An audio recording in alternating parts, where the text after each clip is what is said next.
Hello.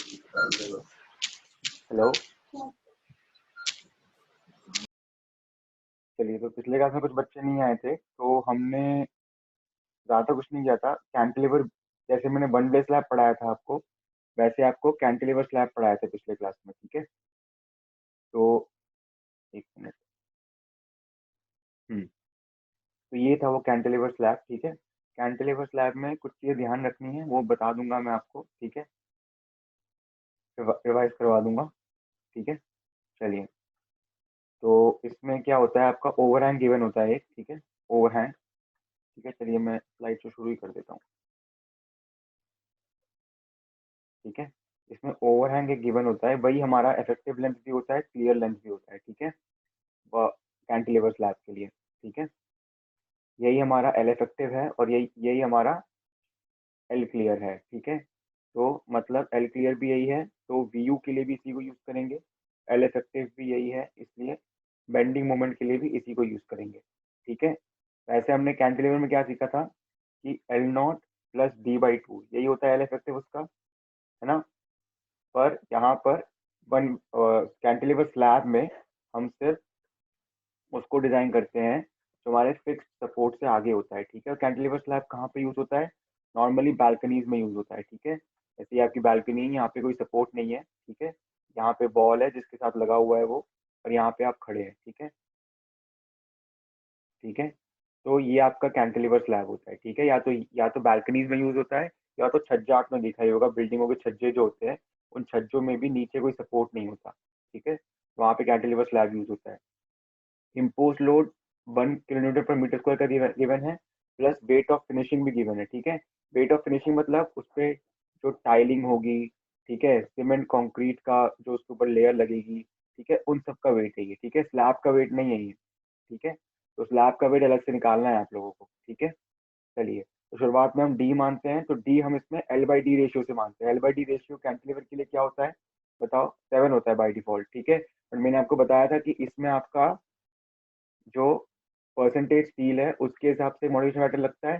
तो simply supported में हम 25 to 30 मानते थे, बल्कि होता उसका बाय डिफॉल्ट 20 था। तो मैंने कहा था यार 20 यूज कीजिए या 25 30 यूज कीजिए, आपकी मर्जी है। ठीक है, ऐसे यहाँ पर या तो 7 यूज कीजिए, या तो आप मान के चलिए कि इसके वजह से मॉडिफाई होगा, तो 10 से लेकर 12 तक कोई भी फैक्टर यूज कर लीजिए। ठीक है, नॉर्मली हम 10 यूज करते हैं इसमें। ठीक है, हमने 10 यूज करके क्वेश्चन किया था। ठीक है, बस यही यही चीजें हैं, और बाकी आपको पता है कि बेंडिंग मोमेंट मैक्सिमम क्या होता है कैंटिलीवर में, W you into L square by two.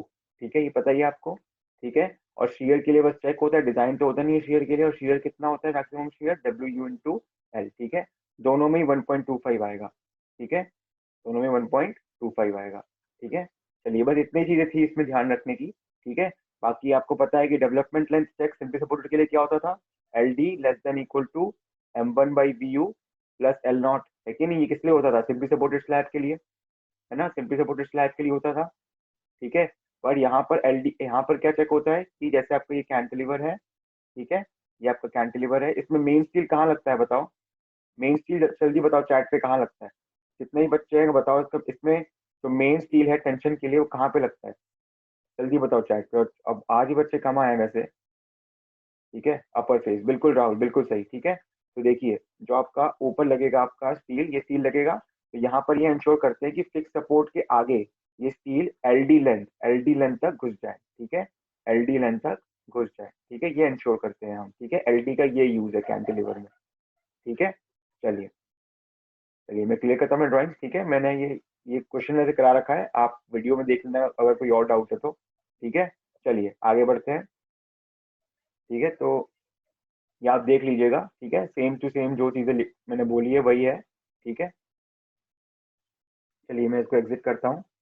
ठीक है, हम टू वे स्लैब के, हमने टू वे स्लैब शुरू करी थी पिछले क्लास में। ठीक है, तो यहाँ से मैं शुरू करता हूँ आज की क्लास। ठीक है, तो टू वे स्लैब में क्या होता है आपका, L Y by L X का रेशियो लेस देन टू होता है। ठीक है, less than two, two way slab में। ठीक है, और इसमें आपका एम वाई और एम एक्स दोनों ही बेंडिंग मोमेंट कंसिडरेबल होते हैं। ठीक है, मैंने क्या बताया था, वन वे स्लैब में आपका L Y by L X greater than 2.0 था, है कि नहीं, जिसकी वजह से सिर्फ एक्स डायरेक्शन में आपका 95% तक लोड आ जा रहा था, है कि नहीं? तो हमने सिर्फ एक्स डायरेक्शन में बेंडिंग मोमेंट निकाली थी और एक्स डायरेक्शन में मेन रीइंफोर्समेंट दे दिया था, है कि नहीं? और वाई डायरेक्शन में क्या दिया था हमने? डिस्ट्रीब्यूशन रीइंफोर्समेंट, ठीक है? पर टू वे स्लैब में हम दोनों तरफ रीइंफोर्समेंट देते हैं, ठीक है? टू वे स्लैब में हम दोनों तरफ रीइंफोर्समेंट देते हैं, ठीक है? इसके न्यूमेरिकल नहीं आएगा आपको आपका, ठीक है? पर इसमें जो रीइंफोर्समेंट होती है वो कैसे लगाते हैं, ठीक है? जैसे आपका ये आपका स्लैब है, ठीक है? समझ लीजिए ये बाई डायरेक्शन है, ये बाई डायरेक्शन है, ये एक्स डायरेक्शन है, ठीक है? तो जैसे आपके रीइंफोर्समेंट लग रहे हैं, ठीक है? तो कुछ एक तो होता है कि रीइंफोर्समेंट सिर्फ मिडिल पार्ट में लगते हैं और एंड पार्ट में से डिस्ट्रीब्यूशन रीइंफोर्समेंट लगता है, ठीक है? ऐसे कई सारे चीजें हैं टू वे स्लैब में जो हमें आईएस कोड से मिलते हैं, ठीक है? कि उसके रीइंफोर्समेंट आपको लगाने कैसे हैं उसमें, ठीक है? वही मेन होता है टू वे स्लैब का, तो वही समझना है। बाकी आपका एम वाई और एम एक्स आपको याद है, हम एम बेंडिंग मोमेंट मैक्सिमम कैसे निकालते थे वन वे स्लैब में? अगर सिंपली सपोर्टेड था WL²/8 और अगर कैंटिलीवर था WL²/2, है कि नहीं? ये दोनों किसके लिए थे? ये दोनों किसके लिए थे? ये थे आपके सिंपली सपोर्टेड के लिए, ठीक है? नहीं, सिंपली सपोर्टेड के लिए नहीं, सॉरी, एक मिनट, ये थे आपके वन वे स्लैब के लिए, ठीक है? इसलिए थे वन वे स्लैब के लिए, ठीक है? पर यहाँ पर आपका फॉर्मूला अलग है, अल्फा वाई आ जाता है alpha X into W you into W you into L X का स्क्वायर। ये ध्यान रखना है, चाहे आप वाई डायरेक्शन का मोमेंट निकाल रहे हो चाहे एक्स डायरेक्शन का, यूज हमेशा एल एक्स स्क्वायर होगा, ठीक है? यूज हमेशा एल एक्स स्क्वायर होगा। चेंज इसके इससे आएगा अल्फा वाई और अल्फा एक्स से, ठीक है? ये आपका आईएस कोड में टेबल नंबर 26 है, पेज नंबर 91 में, ठीक है? उसमें आपको ये अल्फा वाई अल्फा एक्स के वैल्यू मिलते हैं, ठीक है? आपको अल्फा एक्स और अल्फा वाई की वैल्यू कैसे लेने हैं, किस चीज पे डिपेंड करता है? वो दो फैक्टर्स पे डिपेंड करता है, ठीक है? वो भी समझाऊंगा मैं आपको आज, ठीक है? और ये ध्यान रखना, अल्फा वाई हमेशा लेस देन और इक्वल टू अल्फा एक्स होता है, ठीक है? अल्फा वाई अल्फा एक्स के इक्वल तभी होता है जब L Y by L X का रेशियो जो होता है 1 होता है, ठीक है? जब L Y by L X 1 होता है, ठीक है? बाकी जैसे L Y by L X 1 से बड़ा होने लगता है, ठीक है, वैसे वैसे हमारा अल्फा वाई अल्फा एक्स से कम होने लगता है, ठीक है? तो ये बताओ, अगर alpha Y is less than equal to X, तो क्या एम वाई कभी भी एम एक्स से ज्यादा हो सकता है? बताओ चैट पे, क्या M Y greater than M X हो सकता है? बताओ, वाई या एन बोलो, Y for yes, N for no, जल्दी बोलो, यस या नो। नहीं, ठीक है, बिल्कुल सही, ठीक है? कभी नहीं बड़ा हो सकता उससे, ठीक है? क्योंकि अल्फा वाई कभी भी अल्फा एक्स से बड़ा नहीं हो सकता, ठीक है? बाकी पार्टिसिपेंट्स तो आज भी कम है, आज तो तुम्हारा सीआर भी शायद नहीं आया। चलो आगे बढ़ते हैं, वेट नहीं कर सकते और, ठीक है? क्योंकि आज दो टॉपिक्स पढ़ाने हैं मेरे को, ठीक है? चलिए आगे बढ़ते हैं फिर, ठीक है? चलिए, two way slabs are those which are supported on all the four edges, ठीक है? देखिए, मैंने आपको शुरुआत में ही स्लैब के चैप्टर में पढ़ाया था कि टू वे स्लैब वो होती है जिसमें सब एजेस पे सपोर्ट होता है, ठीक है? यहाँ भी सपोर्ट है, यहाँ भी सपोर्ट है, यहाँ भी सपोर्ट है, यहाँ भी सपोर्ट है। तो वो ऐसे भी बेंड होता है और वो ऐसे भी बेंड होता है, ठीक है? ये एक बेंडिंग होती है, ये एक बेंडिंग होती है, इन्हीं के हमें मोमेंट्स निकालने होते हैं इसमें, और उन्हीं के मैंने आपके फॉर्मुलेज बताए थे, अल्फा एक्स और अल्फा वाई वाले अभी, ठीक है? चलिए, any type of slab bending occurs in both direction, ठीक है? लॉन्गर डायरेक्शन में भी, लॉन्गर डायरेक्शन कौन सा होता है बताओ? एल वाई होता है ना? एल वाई होता है, ठीक है? और शॉर्ट डायरेक्शन क्या होता है? एल एक्स, ठीक है? ठीक है, इसमें दो टाइप के होते हैं, एक होता है रेस्ट्रेंड, एक होता है अनरेस्ट्रेंड, ठीक है? रेस्ट्रेंड क्या होता है? जैसे आपका स्लैब ऐसे बैठा है, ठीक है? स्लैब बीम के ऊपर बैठा है, ठीक है? आपको पता है सिंपली सपोर्टेड बीम कैसे करता है डिफ्लेक्ट? कैसे करता है डिफ्लेक्ट? ऐसे डिफ्लेक्ट करता है कि नहीं? तो अगर आप देखोगे, ये एंड में ऐसे डिफ्लेक्ट कर रहा है, सपोर्ट से भी उड़ जा रहा है, वो सपोर्ट के ऊपर से भी उड़ जा रहा है, ठीक है? तो जिसमें ये सपोर्ट पे ऐसा कुछ फैक्टर नहीं होता जिसकी वजह से ये उठना बंद कर दे वहां पे, ठीक है? ये ऐसे उड़ जाएगा, ठीक है? मतलब एंड में सपोर्ट को छोड़ देगा ये, ठीक है? यहाँ पे एंड उड़ जा रहा है सपोर्ट से, ठीक है? तो रेस्ट्रेंट क्या होता है? रेस्ट्रेंट में क्या होता है, आपका सपोर्ट से उठ नहीं पाता वो, ठीक है? जैसे आपका ऐसा स्लैब है, ठीक है? ऐसा स्लैब है आपका, ठीक है? तो यहाँ पर तो ये बेंड हो जा रहा है, ठीक है, पर यहाँ पर बेंड नहीं हो पाएगा, ठीक है। यहाँ पर ये सपोर्ट चिपका हुआ रहेगा, एंड में ऊपर बेंड नहीं हो पाएगा, ठीक है। यहाँ पर ये ऊपर बेंड नहीं हो पाया, इसलिए तो क्या बोलते हैं, रेस्ट्रेंड, ठीक है। मैक्सिमम आपके जो स्लैब्स होते हैं वो रेस्ट्रेंड ही होते हैं, ठीक है। सपोर्ट को उसको उठने नहीं दिया जाता है, ठीक है।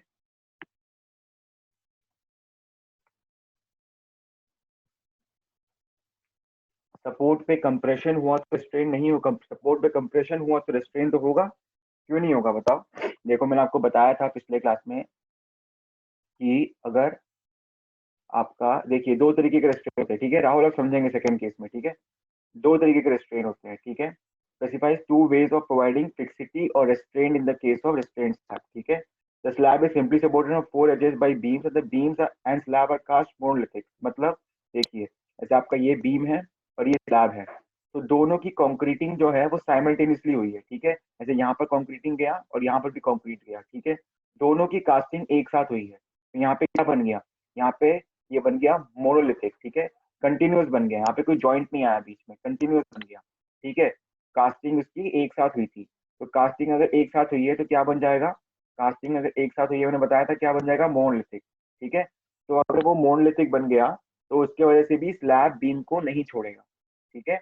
यहाँ पर जब स्लैब अगर बेंड भी कर गया ऐसे, तो यहाँ पर स्लैब सपोर्ट को नहीं छोड़ेगा बेंड करते हुए, ठीक है। सबसे पहला तरीका ये है, ठीक है। दूसरा तरीका है आपका, slab is supported on the edges by four walls and there are superstructure walls also above the slab. देखो राहुल, यहाँ पर आपका क्या है कि एक स्लैब है, ठीक है। समझ लीजिए ये फर्स्ट फ्लोर है, फर्स्ट फ्लोर की सीलिंग है, ठीक है। ये वॉल आई, फर्स्ट फ्लोर के ऊपर एक और वॉल आ गई, ठीक है। यहाँ पर एक और वॉल आ गई, ठीक है। तो यहाँ पर देखो, यहाँ भी वॉल है, यहाँ भी वॉल है, तो क्या ये स्लैब उठ पाएगा, क्या ये स्लैब यहाँ पे सपोर्ट को छोड़ पाएगा, नहीं छोड़ पाएगा, ठीक है। स्लैब वैसे का वैसा ही रह जाएगा, ठीक है। यहाँ पर ऐसे का ऐसे ही स्लैब बैठा रहेगा, ठीक है। ये सपोर्ट को यहाँ पे नहीं छोड़ पाएगा, यहाँ पे तो बेंड हो जाएगा, पर सपोर्ट पे जो कि ऊपर भी वॉल है नीचे भी वॉल है, तो सपोर्ट पे क्या क्रिएट हो गया, कंप्रेशन क्रिएट हो गया ऊपर की वजह से, है ना। तो कंप्रेशन क्रिएट हो गया तो स्लैब स्लैब को दबा दिया दोनों ने, इस वॉल ने और इस वॉल ने। यहाँ पे, यहाँ से एक रिएक्शन आया, यहाँ से भी एक रिएक्शन आ रहा है ऊपर के फ्लोर्स का, ठीक है। तो यहाँ पे स्लैब वॉल को नहीं छोड़ पाएगा, सपोर्ट्स को नहीं छोड़ पाएगा, ठीक है। चलिए आगे बढ़ते हैं, ठीक है। When the corners of slab are prevented from lifting the slab may be design as specified below, ठीक है। आईएस कोड में आपका एनेक्सर डी पेज 90, ये खोल के बैठिए, ठीक है। यही हम लोग को आज पढ़ना है। वैसे तो मैंने आधा पढ़ा दिया था, पर मैं रिपीट कर रहा हूँ क्योंकि कुछ लोग पिछली क्लास में ज्वाइन नहीं कर पाए थे, ठीक है। तो पेज नंबर 90 आपको खोल के बैठना है, उसके उसके पॉइंट में समझाऊंगा, ठीक है। सबसे पहली बात तो ये बोलता है कि बेंडिंग मोमेंट निकालना कैसे है, ठीक है। The maximum bending moment per unit weight, per unit weight, ठीक है। यहाँ पर बी को हम 1000 mm ही मानते हैं, ठीक है। ऐसे हम वन वे स्लैब में मानते थे, ठीक है। और गिवन एज फॉलोइंग, मैंने कहा था एम एक्स कितना होता है, alpha X into W X का square, M Y W alpha Y into W X का स्क्वायर, ठीक है। डब्ल्यू इंटू एल एक्स का स्क्वायर, ठीक है। ये देखिए एल एक्स शॉर्टर स्पैन ही यूज हुआ है दोनों में, ठीक है, दोनों फॉर्मूले में। ये फॉर्मूलेज आपको ध्यान रखने हैं, ठीक है। भले ही न्यूमेरिकल नहीं आ रहे हैं, बट फॉर्मूलेज लिखने को आएगा आपको पेपर में, ठीक है। आपको ध्यान रखना है, ठीक है। चलिए आगे बढ़ते हैं, ठीक है। डब्ल्यू टोटल यूनिट लोड होता है M X M by moment on the strips of unit with spanning in L X and L Y, ठीक है। एम एक्स है आपका मोमेंट जो एक्स डायरेक्शन में आ रहा है, एम बाई जो मोमेंट वाई डायरेक्शन में आ रहा है, ठीक है। एल एक्स और L Y length of shorter span longer span respectively, मैंने बताया था एल एक्स आपका शॉर्टर स्पैन होता है, एल वाई आपका लॉन्गर स्पैन होता है, ठीक है। चलिए अब ये बहुत इंपॉर्टेंट है, ठीक है। हमारा जो भी मेन री होता है ना स्लैब में, वो हम सिर्फ मिडिल स्ट्रिप में लगाते हैं, किस स्ट्रिप में, मिडिल स्ट्रिप में, ठीक है। मैं आपको डिवाइड करता हूँ मिडिल स्ट्रिप में इसको, एक मिनट, ठीक है। ये आपका मिडिल स्ट्रिप होता है, ठीक है। समझ लीजिए ये आपका एल एक्स है, ठीक है। एल एक्स शॉर्टर स्पैन होता है, यहाँ पे दिख ही रहा है शॉर्टर स्पैन कौन सा है, ठीक है। ये एल एक्स है, समझ लीजिए, ठीक है। तो ये आपका है मिडिल स्ट्रिप 3/4 एल एक्स, ठीक है। और ये आपके हैं साइड स्ट्रिप, ठीक है। ये आपके हैं साइड स्ट्रिप। तो ये कितना होगा, कितना बच गया, एल एक्स बाई 4 बच गया ना, तो दोनों में डिवाइड कर दो, तो ये एल एक्स बाई 8 हो जाएगा और ये एल एक्स बाई 8 हो जाएगा, ठीक है। तो यहाँ पर जो री होता है वो आपका मेन री लगता है। जो भी हम बेंडिंग मोमेंट निकालते हैं, ठीक है, जो भी समझ लीजिए हमने बेंडिंग मोमेंट एक्स निकाला, इससे alpha X into W into L x square से, तो इससे जो हमारा ए एस टी आएगा, ठीक है, वो हम यहाँ पर लगाएंगे, ठीक है। मेन रीइंफोर्समेंट यहीं पर आएगा, मेन रीइंफोर्समेंट सिर्फ मिडिल स्ट्रिप में आता है, ठीक है। ये आपका है ए एस टी मेन, ठीक है, मेन रीइंफोर्समेंट मिडिल स्ट्रिप में आएगा, ठीक है। इसको क्या बोलते हैं, मिडिल स्ट्रिप, एम एस समझ लीजिए, मिडिल स्ट्रिप, ठीक है। इसको बोलते हैं एच स्ट्रिप, क्या बोलते हैं, एच स्ट्रिप, ठीक है। एच स्ट्रिप में आपका क्या आएगा, सिर्फ और सिर्फ डिस्ट्रीब्यूशन रीइंफोर्समेंट आएगा, क्या आएगा, डिस्ट्रीब्यूशन रीइंफोर्समेंट। यहाँ पर एक मिनट, यहाँ पर जो रीइंफोर्समेंट आएगा वो सिर्फ और सिर्फ डिस्ट्रीब्यूशन रीइंफोर्समेंट आएगा, ठीक है। और डिस्ट्रीब्यूशन रीइंफोर्समेंट का एरिया कैसे निकालेंगे, ये डिस्ट्रीब्यूशन रीइंफोर्समेंट होगा 0.12 इंटू बी इंटू डी, ये याद है सबको, है ना। यही होता था मिनिमम रीइंफोर्समेंट क्राइटेरिया, और इसी को हम डिस्ट्रीब्यूशन रीइंफोर्समेंट के लिए यूज करते थे, ठीक है। तो एच स्ट्रिप में जो एल एक्स बाई 8 लेंथ का होता है, उसमें हम डिस्ट्रीब्यूशन रीइंफोर्समेंट लगाते हैं सिर्फ, ठीक है। और जो हम ए एस टी निकालते हैं, alpha X into W X का स्क्वायर, या alpha Y into W L X का स्क्वायर, ठीक है, ये दोनों की वजह से जो ए एस टी निकालते हैं हम, वो सिर्फ और सिर्फ मिडिल स्ट्रिप में लगाते हैं, सिर्फ और सिर्फ मिडिल स्ट्रिप में, ठीक है, मिडिल स्ट्रिप में लगाते हैं। और मिडिल स्ट्रिप का लेंथ कितना होता है, 3/4 इंटू एल एक्स, ठीक है, समझ गए सब। और एच स्ट्रिप में 0.12 बी, इसमें कोई डाउट तो नहीं है इस वाले कॉन्सेप्ट में, ठीक है। सेम टू सेम कॉन्सेप्ट लिखा भी हुआ है यहाँ पे, ठीक है, अभी लिखा हुआ आएगा आपके सामने, चलिए, ठीक है। ये 3/4 एल एक्स बाई 8 दोनों डायरेक्शन में, ठीक है। देखो एल वाई में भी जो मिडिल स्ट्रिप है आपका, ये 3/4 एल वाई है, और जो एच स्ट्रिप है वो एल वाई बाई 8 है, ठीक है। चलिए आगे बढ़ते हैं।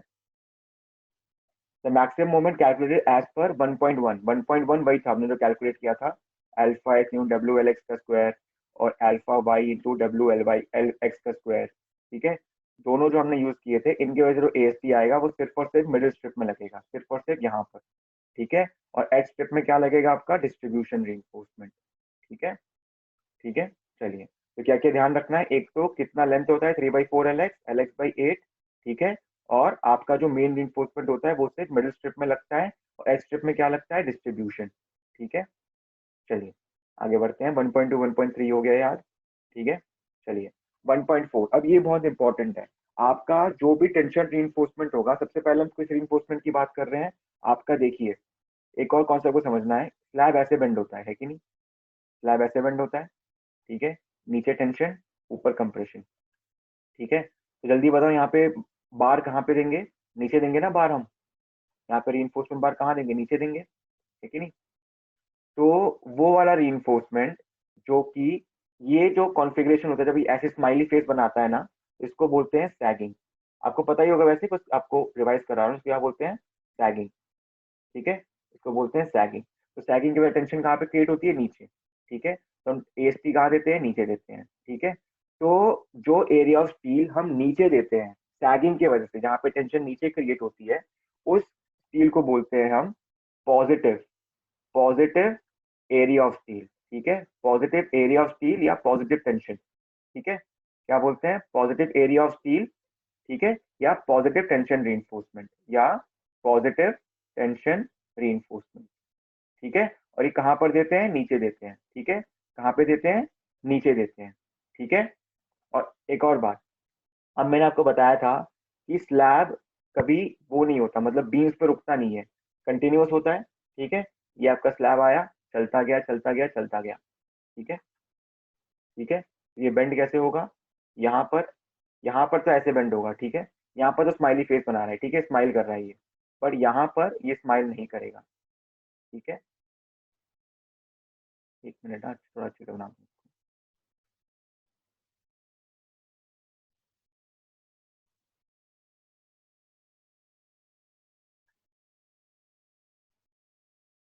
ठीक है। ये ऐसे ऐसे बेंड करेगा, है कि नहीं, ऐसे बेंड करेगा। तो आप देख रहे हो कि सपोर्ट पे स्माइली फेस नहीं बन रहा, सपोर्ट पे दुखी है ये, स्माइली फेस नहीं बन रहा। यहाँ पर कहाँ टेंशन हो रही है बताओ, सपो यहाँ पर तो टेंशन नीचे हो रही है और कंप्रेशन ऊपर, तो यहाँ तो क्या हो रहा है, सैगिंग, ठीक है।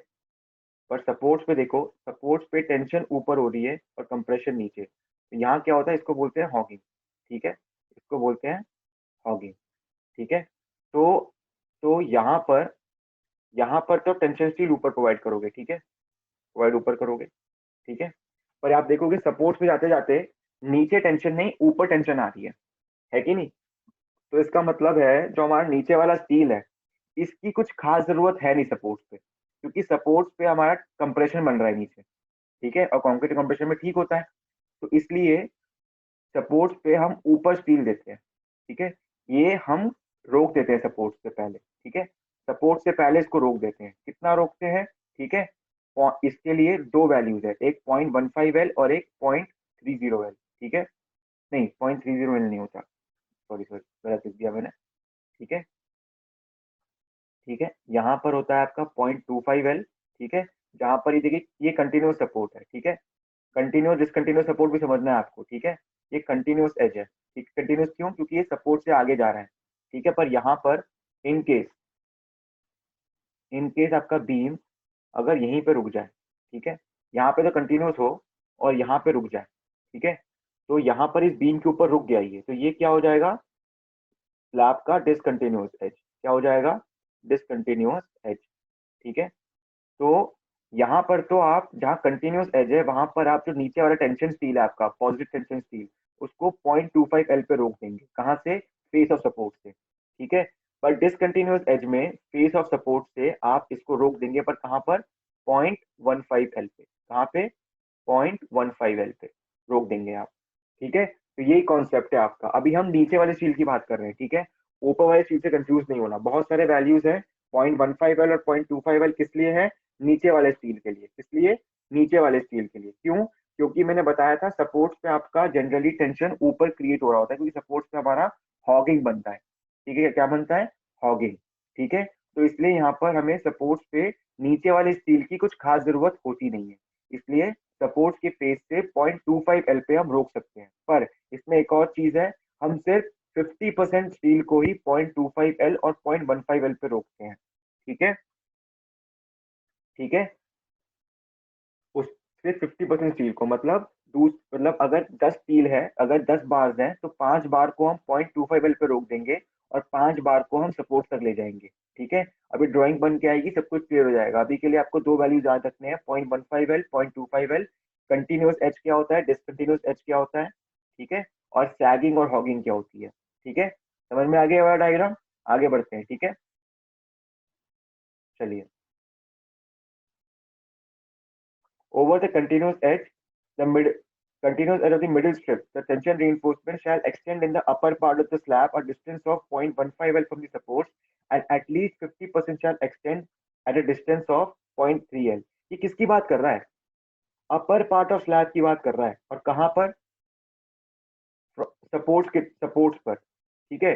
तो बताओ किस किस बेंडिंग फिनोमेना की बात कर रहा है, हॉगिंग की बात कर रहा है कि सैगिंग की बात कर रहा है, और कौन से स्टील की बात कर रहा है, एएसटी नेगेटिव के बारे में बात कर रहा है, एएसटी नेगेटिव आपकी हॉगिंग के लिए होती है, या एएसटी पॉजिटिव के बारे में बात कर रहा है, ये बताओ इसमें से कौन सा बता रहा है, ठीक है। और क्या ये हॉगिंग के बारे में बात कर रहा है कि क्या ये सैगिंग के बारे में बात कर रहा है, बताओ, दोनों का आंसर दो, क्या हॉगिंग के बारे में बात कर रहा है कि सैगिंग के बारे में बात कर रहा है, ठीक है।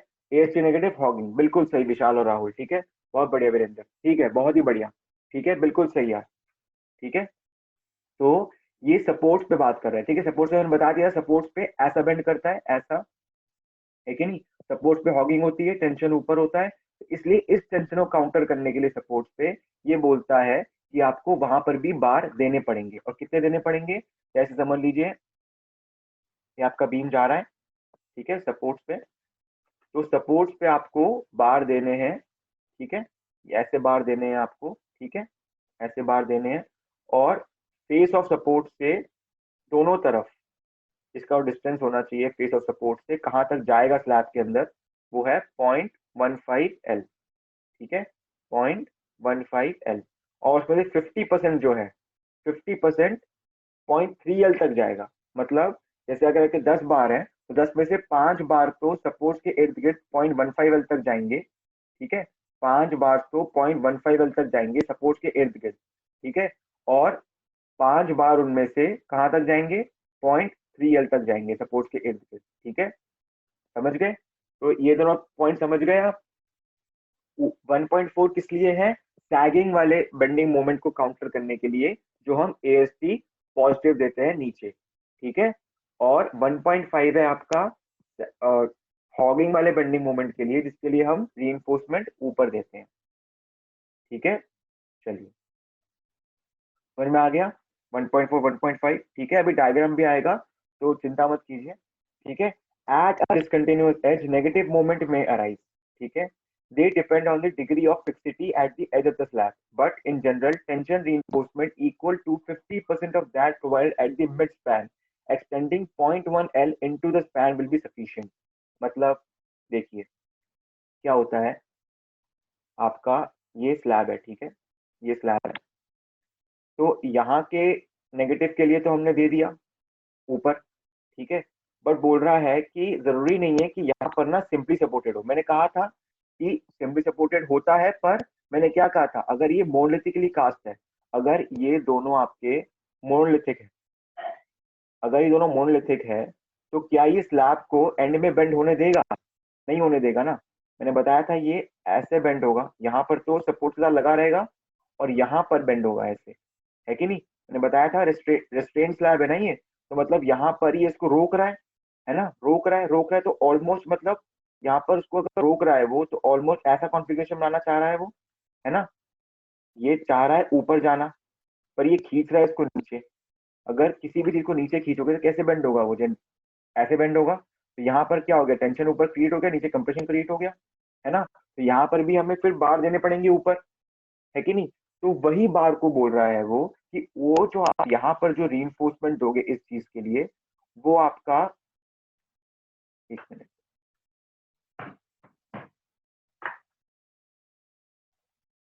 ठीक है। तो यहाँ पर जो आपका रीइंफोर्समेंट होगा, वो आपका जो मिडिल स्ट्रिप में आप रीइंफोर्समेंट निकालोगे उसका 50% होगा, ठीक है।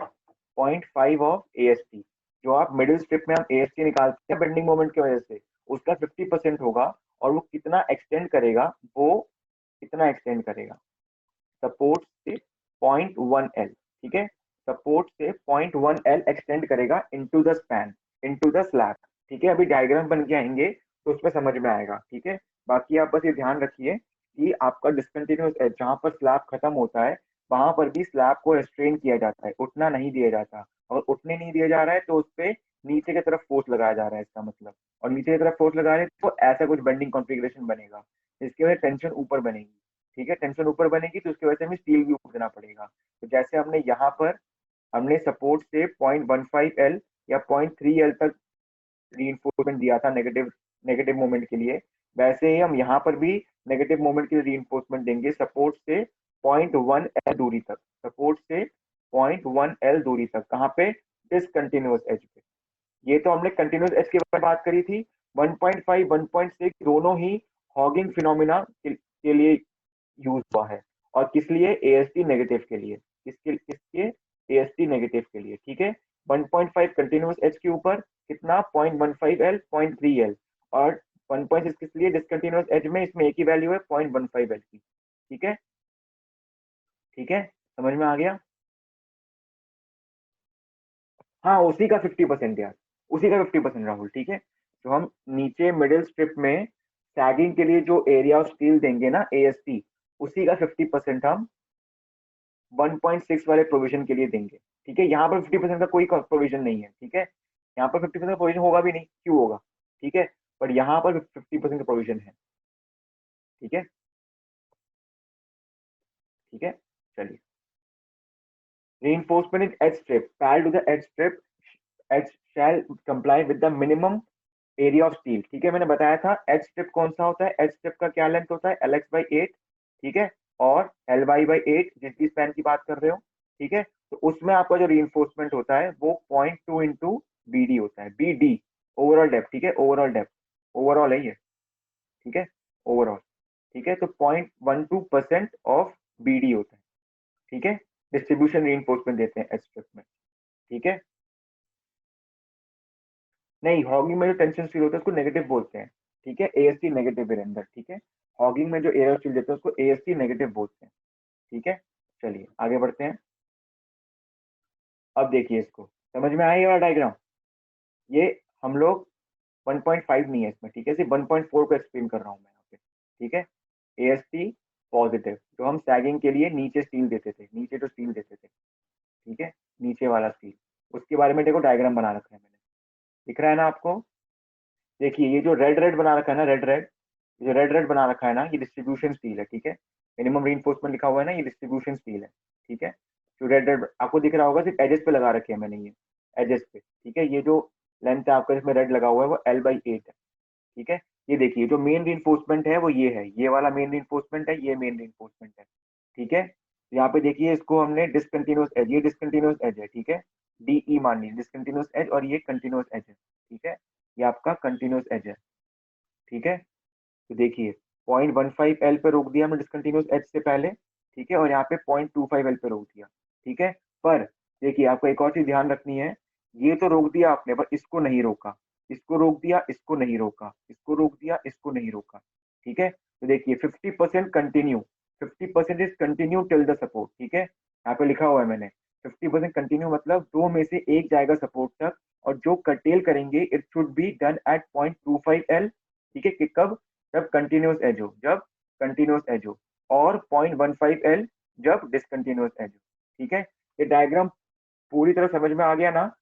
यहाँ पे हम AST पॉजिटिव की बात कर रहे हैं, ठीक है। देखिए जो वाई डायरेक्शन के पैरेलल में रीइंफोर्समेंट लगा ब्लू वाला, उसको बोलते हैं AST वाई पॉजिटिव, ठीक है। और जो एक्स डायरेक्शन में लगा, एक्स डायरेक्शन के पैरेलल में जो स्टील लगा ये ब्लैक वाला, उसको क्या बोल रहे हैं? देखो AST एक्स पॉजिटिव, ठीक है। ये डायग्राम समझ में आया कि नहीं? ये डी 1.4 को एक्सप्लेन किया है बस, ठीक है, 1.5 नहीं है, ये 1.4 है सिर्फ, ठीक है। समझ में आया ये वाला डायग्राम बिल्कुल मतलब दिमाग में रख लो, ठीक है। ये वाला डायग्राम बना दोगे तो कुछ भी याद करने की जरूरत नहीं पड़ेगी, ठीक है। हो गया ना गॉटेड? सबका गॉटेड हो गया ना? ठीक है, चलिए आगे बढ़ते हैं फिर, ठीक है। चलिए 1.5 समझ, 1.4 समझ में आ गया हमें, ठीक है। सपोर्ट्स की मिड तक ले जाओ, ऐसा कुछ IS कोड ने बोला नहीं है कितना जाएगा, बट सपोर्ट्स की मिड तक ले जाओ आप, वही सेम चीज उस पर भी आपको करना पड़ेगा ना। हम कहाँ तक ले जाते थे सपोर्ट्स पे? LD less than equal to M1/V plus L0, उसी के कॉन्सेप्ट में चला जाएगा आपका। वैसे स्लैब में, ये टू वे स्लैब में IS कोड ने बताया नहीं कितना जाएगा, ठीक है। तो आपके ऊपर है, वो जनरली सपोर्ट्स की मिड तक ले जाते हैं, समझ रहे हो? जनरली साइट पे जाओगे, साइट पे जो मैंने देखा था उसमें IS कोड में कोई भी वैल्यू नहीं गिवन थी कितना ले जाएगा सपोर्ट्स के अंदर, ठीक है। तो जनरली वो सपोर्ट्स की मिड तक ले जाते थे, ठीक है। चलिए यहाँ पर मैं सेशन को एंड करता हूँ क्योंकि सिर्फ एक ही मिनट बाकी है। सेशन 2 का लिंक भेज रहा हूँ क्लासरूम ग्रुप पे, फटाफट आ जाइए, ठीक है। फटाफट ये शुरू करेंगे, ठीक है। 1.4 हमने एक्सप्लेन हो चुका है बिल्कुल सही से, हम बिल्कुल एक्सपर्ट बन गए 1.4 में, ठीक है। अब 1.5, 1.6, 1.7 में एक्सपर्ट बनाना है, ठीक है। चलिए आगे बढ़ते हैं, सेशन 2 का लिंक भेजता हूँ मैं, ठीक है, जल्दी आइए उस पर। चलिए फिर 1.4 तो समझ गए सब लोग, है ना? 1.4 समझ गए, मैं इसको एडिट कर दूंगा, 1.5 नहीं है इसमें, 1.4 समझ गए, 0.25L, 0.15L, ASTY positive, ASTX negative, ठीक है। और सिर्फ 50% को हम कर्टेल करते हैं कहाँ पर? 0.25L कहाँ से?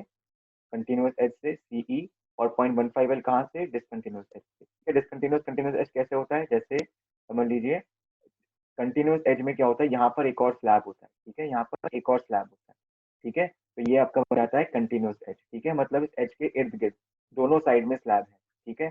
और यहाँ पर भी कंटिन्यूअस एज है, ठीक है, क्योंकि यहाँ पर भी तुम्हारा, यहाँ पर भी स्लैब है, यहाँ पर भी स्लैब है।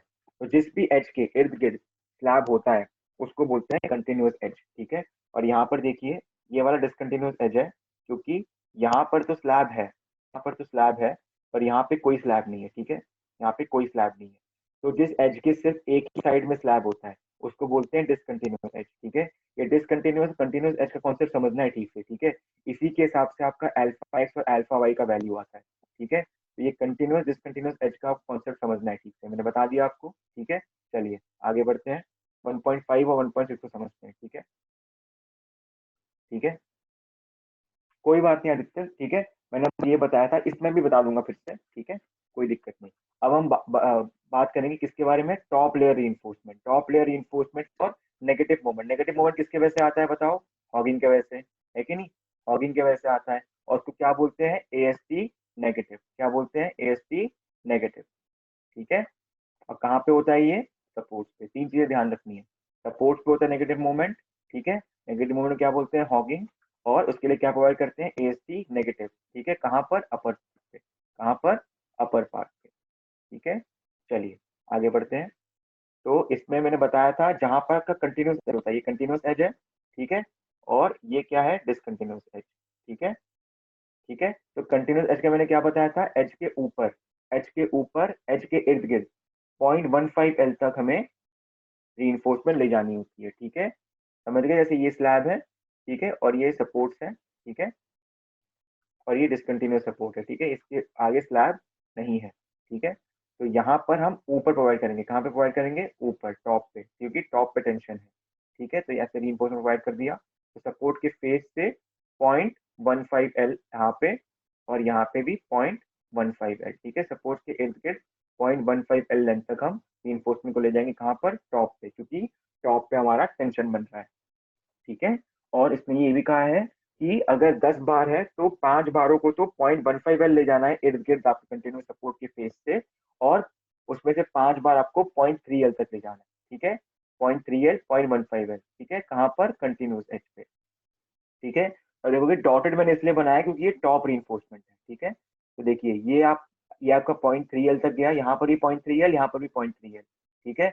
और ये वाला रीइंफोर्समेंट आपका 0.15 L तक यहाँ पर, 0.15 L तक यहाँ पर। समझ रहे हो, डायग्राम समझ में आ रहा है ना। ये एक्स डायरेक्शन में है, ये एक्स डायरेक्शन में है, वैसे ही देखिए वाई डायरेक्शन में भी डाल रखा है मैंने, ये देखिए ये ब्लू कलर के, ठीक है। 0.15 L सपोर्ट्स के इस साइड, 0.15 L सपोर्ट्स के इस साइड, ठीक है। 0.3 L सपोर्ट्स के इस साइड, ठीक है। ये अच्छे से, वो आपको अच्छे से दिख नहीं रहा होगा, मैं बना देता हूँ ठीक से, ठीक है। ये आपका ऐसे रीइंफोर्समेंट दिए हुए हैं, ठीक है। तो 0.3 L यहाँ पर, 0.3 L यहाँ पर, ऐसे ही यहाँ पर ये 0.15 L, 0.15 L, ठीक है।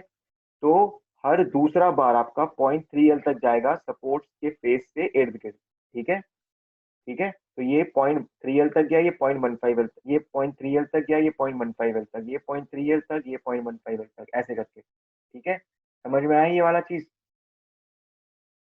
ठीक है, ठीक है, आ गया ना समझ में, ठीक है। तो ये किसके बारे में बात करी हमने, कंटिन्यूस एज के बारे में बात करी, ठीक है, कंटिन्यूस एज के बारे में बात करी। वैसे ही आपका डिसकंटिन्यूस एज में मैंने बताया था 0.1 L, 0.1 L सपोर्ट के फेस से, सपोर्ट के फेस से 0.1 L, ये कौन सा है, डिसकंटिन्यूस एज, ठीक है। डिसकंटिन्यूस एज में बताओ स्लैब कहाँ पे होता है, जैसे ये समझ लीजिए ये एज है, तो यहाँ पर स्लैब होगा और यहाँ पर स्लैब नहीं होगा, ठीक है। डिसकंटिन्यूस एज का मतलब उस एज के सिर्फ एक ही साइड में स्लैब है, ठीक है। देखिए यहाँ पर स्लैब आपका नहीं है, यहाँ पर ये स्लैब है, यहाँ पर स्लैब है, यहाँ भी स्लैब है, इसको क्या बोलते हैं हम, कंटिन्यूस एज, क्या बोलते हैं इसको, कंटिन्यूस एज, ठीक है। और देखिए यहाँ पर सिर्फ एक ही साइड में स्लैब है, यहाँ पर स्लैब नहीं है, इसलिए इसको बोलते हैं डिसकंटिन्यूस एज। और डिसकंटिन्यूस एज में जो नेगेटिव मूवमेंट बनता है रेस्ट्रेन की वजह से, उसके लिए हम सपोर्ट के फेस से 0.1 L तक ले जाते हैं, देख रहे हैं, देखो यहाँ पर भी कोई स्लैब नहीं है, ठीक है। तो ये भी हमारा डिसकंटिन्यूस एज बन गया, ठीक है, ये भी हमारा डिसकंटिन्यूस एज बन गया, ठीक है। तो इसलिए देखिए 0.1 L, 0.1 L सपोर्ट के फेस से हमने रीइंफोर्समेंट दे दिया है, ठीक है, बिल्कुल सही, ठीक है। प्रिंस राज ने क्वेश्चन पूछा, राहुल ने आंसर दिया, बिल्कुल सही, ठीक है, दोनों ही सही बोल रहे हैं, ठीक है। चलिए, ठीक है। तो कंटिन्यूस एज में जो नेगेटिव रीइंफोर्समेंट होता है 0.3 L, 0.15 L ऑल्टरनेटिवली, ठीक है। और डिसकंटिन्यूस एज में जो नेगेटिव रीइंफोर्समेंट होता है जो ऊपर प्रोवाइड करते हैं वो 0.1 L, ठीक है, उसमें सिर्फ एक ही वैल्यू, ठीक है। समझ गए, ये डायग्राम समझ गए ना, यस या नो, समझ गए सब लोग ना, ठीक है। ये डायग्राम तो 1.4, 1.5, 1.6 तीनों कॉन्सेप्ट समझ में आ गए, वर्ड में भी और डायग्राम से भी, ठीक है। ये डायग्राम है नहीं आईएस कोड में, ठीक है, सेव करके रखना है डायग्राम्स को, ठीक है। ट्राई करना एग्जाम में अगर डायग्राम बना पाओ तो और ही बढ़िया होगा, ठीक है, ठीक है। चलिए आगे बढ़ते हैं, ठीक है। चलिए अब मैं एक ऐसा व्यू बनाया मैंने बीम का, एलिवेशन व्यू बनाया है जिसमें आपको सब कुछ दिख रहा है, ठीक है, ठीक है। देखिए सपोर्ट्स पे ऊपर प्रोवाइड किया है स्टील, ठीक है, 0.15 L, 0.3 L, ठीक है। ये देखिए ये वाला 0.15 L तक ले गए, इसको 0.3 L तक ले गए, कहाँ से, फेस ऑफ सपोर्ट से, ठीक है, फेस ऑफ सपोर्ट से नेगेटिव रीइंफोर्समेंट, ठीक है। और ये रेड कलर का जो है क्या है, ये मैंने बताया था रेड कलर क्या होता है, मिनिमम रीइंफोर्समेंट, ठीक है, 0.12% of BD, in the H strip, L/8, ठीक है, रेड कलर, ठीक है, समझ गए। और जो हम नीचे प्रोवाइड करते हैं उसको क्या बोलते हैं, वो पॉजिटिव रीइंफोर्समेंट होता है, ठीक है, पॉजिटिव रीइंफोर्समेंट होता है। तो अगर हमें ऐसा स्लैब है, ठीक है, ये एक्स डायरेक्शन का रीइंफोर्समेंट है और ये वाई डायरेक्शन का रीइंफोर्समेंट है, ठीक है। तो अगर हम इस साइड से देख रहे हैं इसको, ठीक है, इस साइड से देखने पर हमें ऐसा दिखेगा, ये जैसा ये दिख रहा है डायग्राम, ठीक है। तो इस साइड से देखेंगे तो कैसे दिखेगा, एक्स तो हमें दिखेगा लंबा लंबा जाता हुआ, और वाई का सिर्फ डॉटेड लाइन दिखेगा, सिर्फ डॉट दिखेगा वाई का, है कि नहीं। तो वही दिख रहा है यहाँ पे, ठीक है। तो ये ब्लू रंग के डॉट दिख रहे हैं, वो वाई डायरेक्शन में नीचे प्रोवाइड करते हैं हम जो स्टील, ठीक है। तो क्या होगा, AST/Y पॉजिटिव, और ये जो ब्लैक कलर का दिख रहा है सीधा सीधा नीचे, वो है आपका ASTX पॉजिटिव, ठीक है। और कहाँ पे रोकते हैं इसको, मैंने बताया था, ये डिसकंटिन्यूअस एज है, यहाँ पर स्लैब नहीं है आपका, ठीक है, ये स्लैब है, ठीक है, ये स्लैब है आपका, ठीक है। और ये आपकी बीम्स है, ठीक है। तो ये कंटिन्यूअस एज है, यहाँ पर स्लैब है आपका, ठीक है। और यहाँ पे कोई स्लैब नहीं है आगे जाके, ठीक है, यहाँ खत्म हो जाता है ये। तो यहाँ पर हम 0.15L पे रोक देंगे, और डिसकंटिन्यूअस एच पे पॉजिटिव रीइंफोर्समेंट को नीचे वाले को 0.25L पे रोक देंगे, continuous H, sorry, continuous H पे पॉजिटिव रीइंफोर्समेंट को 0.25L पे रोक देंगे, ठीक है। और मैंने बताया था डिसकंटिन्यूअस एच पे आपका नेगेटिव रीइंफोर्समेंट के लिए 0.15L है, 0.15L from the face of support, है कि नहीं, 0.15L from face of support. और इसका एरिया कितना होगा, हाफ ऑफ AST पॉजिटिव, ठीक है, हाफ ऑफ AST पॉजिटिव, ठीक है। ये डायग्राम देखो सब लोग, ठीक है, डायग्राम देखो ध्यान से, कोई डाउट आया तो बताओ, मैंने आपको 1 मिनट दे रहा हूँ ये डायग्राम देखने के लिए। देखो ये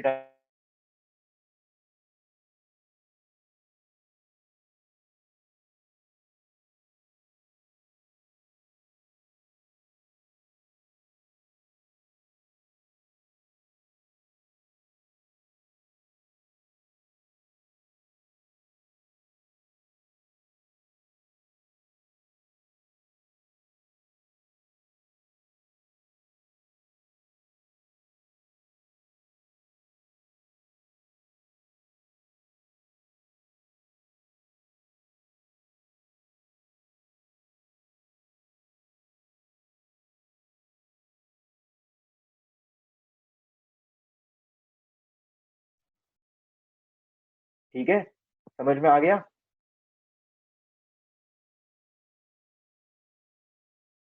ठीक है। अब साउंड आ रहा है ना, ठीक है, समझ में आ गया ना।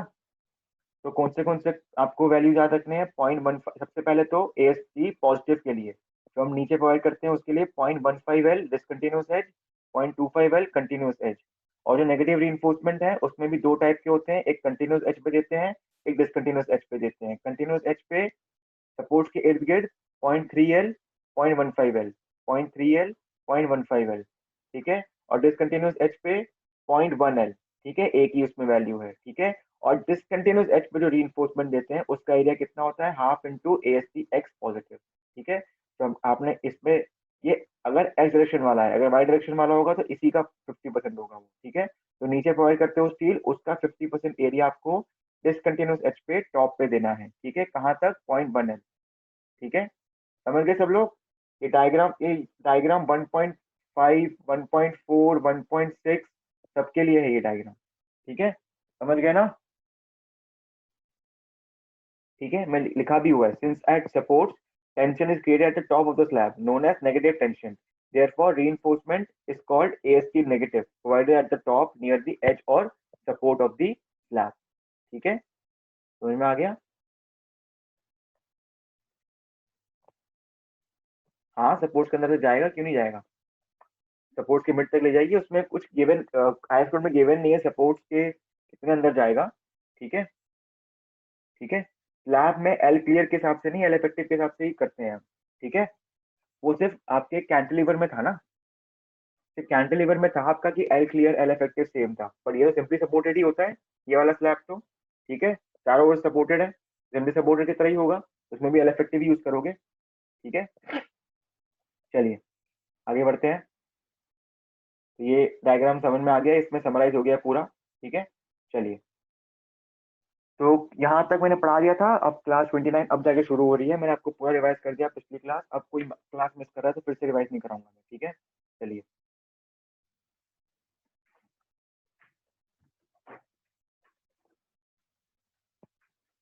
चलिए आगे बढ़ते हैं।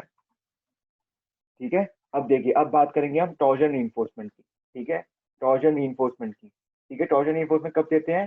Shall be provided any corner when the slab is simply supported both the edges meeting at the corner. मतलब आपका ये स्लैब यहाँ पे मीट कर रहा है।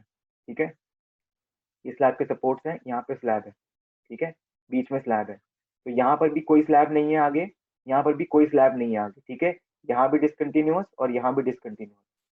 ठीक है, तो यहाँ पर ये सिंपली सपोर्टेड स्लैब हो जाएगा, कंटिन्यूअस। यहाँ भी स्लैब नहीं, यहाँ भी स्लैब नहीं है। तो जब यहाँ भी स्लैब नहीं होता और यहाँ भी स्लैब नहीं होता, तो यहाँ पे हम टॉर्जन रीइंफोर्समेंट प्रोवाइड करते हैं। ठीक है, टॉर्जन रीइंफोर्समेंट एक मेश टाइप में प्रोवाइड करते हैं। कितना प्रोवाइड करते हैं सब कुछ बताऊंगा अभी, पर आपको ये ध्यान रखना है कि मेश टाइप में प्रोवाइड करते हैं। ठीक है, और कहाँ से प्रोवाइड करते हैं? सपोर्ट से L/5 डिस्टेंस तक। ठीक है, सपोर्ट से L/5 डिस्टेंस तक। और कहाँ पे प्रोवाइड करते हैं? ऊपर। ठीक है, टॉप पे। ठीक है, देखिए लिखा हुआ है यहाँ पे, shall provide at any corner when the slab is simply supported on both the edges meeting at the corner.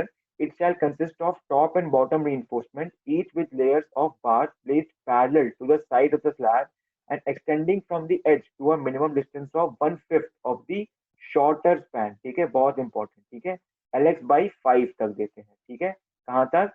LX/5 तक।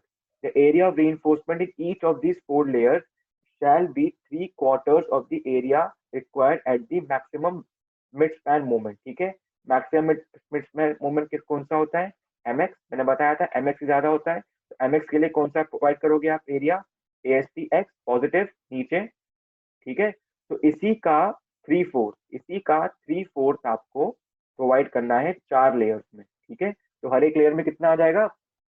3/4 का फोर्थ फोर्थ पार्ट। ठीक है, तो आपको चार लेयर में चार लेयर में एरिया ऑफ स्टील प्रोवाइड करना है, और इसका टोटल एरिया होगा 3/4 ऑफ ASTx पॉजिटिव। ठीक है, ASTx पॉजिटिव। समझ में आया ये वाला कॉन्सेप्ट? अभी डायग्राम भी आएगा। वैसे आपको वर्ड में तो कोई डाउट नहीं है ना? तो मैंने बोला है यहाँ पे, इसमें तो कोई डाउट नहीं है आपको? ठीक है, टॉर्जन रीइंफोर्समेंट बोलते हैं इसको। ठीक है, टॉर्जन रीइंफोर्समेंट क्यों बोलते हैं? देखिए क्या होता है। देखिए, टॉर्जन, सबसे पहली बात टॉर्जन होता क्या है? देखिए टॉर्जन क्या होता है आपका, ये इसको बोलते हैं बेंडिंग। ठीक है, इसको बोलते हैं बेंडिंग, ये होता है आपका बेंडिंग। ठीक है, ठीक है, पर आपका जैसे समझ लीजिए कि ऐसा बीम है। ठीक है, और इसमें ऐसा लग रहा है मोमेंट, तो ये ऐसे बेंड हो रहा है। ठीक है, पर समझ लीजिए इसमें अगर ऐसा मोमेंट लग गया, ऐसा, तो ये क्या कर रहा है इसको? बताओ, ये ट्विस्ट कर रहा है ना इसको। आपने कभी देखा है जब कपड़े कपड़े को निचोड़ते हो आप, किसी कपड़े को निचोड़ते हो तो कपड़ा ट्विस्ट होता है ना? है ना? कपड़ा ट्विस्ट होता है कि नहीं होता है? होता है ना? समझ रहे हो? उसी को बोलते हैं टॉर्जन। वो वाला बेंडिंग तो उसको ट्विस्ट करे, उसको बोलते हैं टॉर्जन। ठीक है, समझे? और टॉर्जन, ठीक है, टॉर्जन पढ़ा है ना? बिल्कुल सही, बहुत बढ़िया पढ़ा है, तो बहुत ही बढ़िया है। ठीक है, तो देखिए जैसे सर ये आपका एक सपोर्ट है और ये दूसरा सपोर्ट है। ठीक है, ठीक है, तो इस पे जो बेंडिंग होगी वो ऐसे बेंड करेगा। ठीक है, पर जब भी दो बीम्स आपस में मिलते हैं, ठीक है, तो इस जो ये बीम एक में जो बेंडिंग मोमेंट लगेगा, जो बीम ए में जो बेंडिंग मोमेंट लगेगा ना, वो बेंडिंग मोमेंट ए में तो ऐसा बेंड कराएगा। ठीक है, पर बी में यही वाला बेंडिंग ऐसा लगेगा। रेड से बनाता हूँ, यही वाला बेंडिंग बी में ऐसा लगेगा, ऐसे करके। ठीक है, तो जो ए में बेंडिंग मोमेंट होगा वो बी में क्या होगा? वो बी में से कराएगा ट्विस्ट। ठीक है, बी को कराएगा ट्विस्ट, ट्विस्ट या टॉर्जन कराएगा उसमें। ठीक है, तो ये कब होता है? जब आपका यहाँ पर भी स्लैब नहीं है और यहाँ पर भी स्लैब नहीं है। ठीक है, जब दोनों ही एज जो मीट कर रहे हैं दोनों ही डिसकंटिन्यूअस एज है। क्या है? Discontinuous as.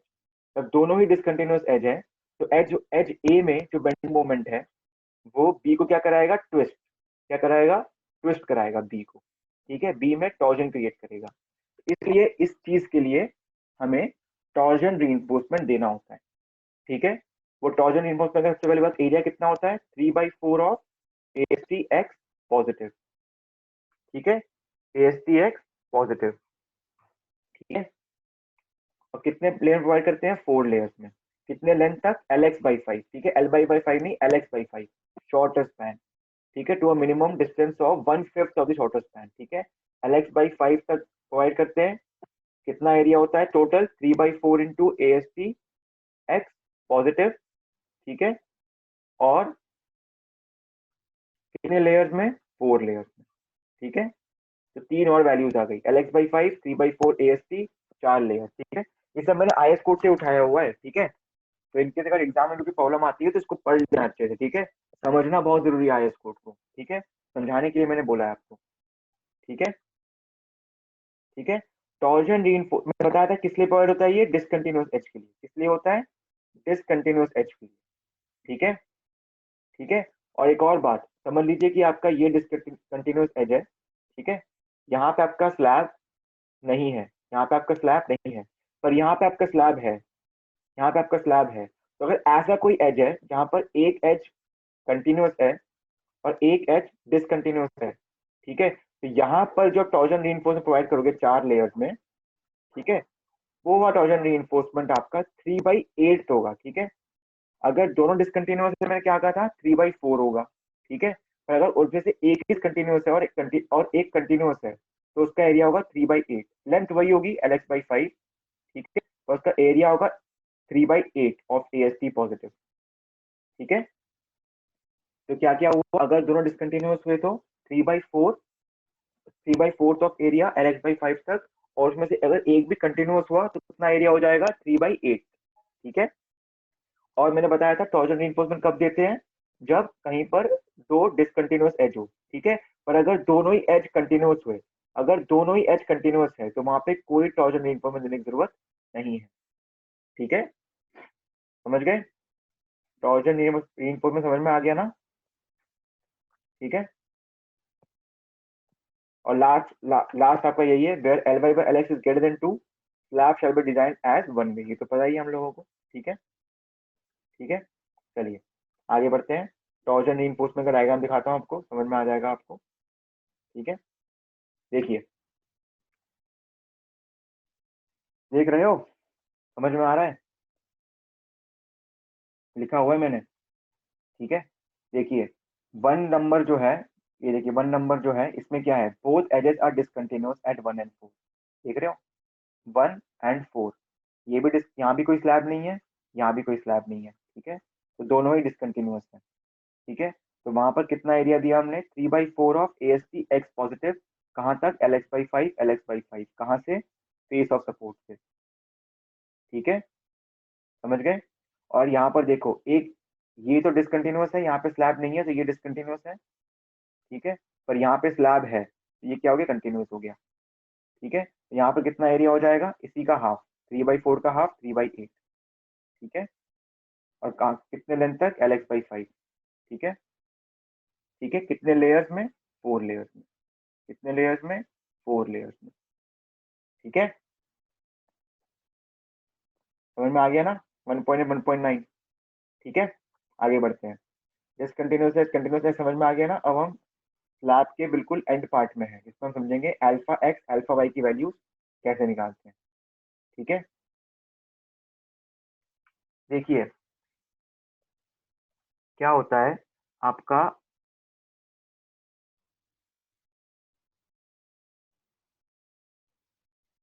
4 लेयर प्रोवाइड करते हैं, इसका मतलब होता है कि आपका ऐसा होता है। देखिए जैसे आपका ये स्लैब है। ठीक है,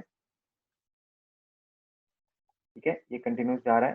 ठीक है, यहाँ पर 1 2 3 4 ऐसे प्रोवाइड करेंगे 4 लेयर्स में। ठीक है, ये होता है वो 4 लेयर।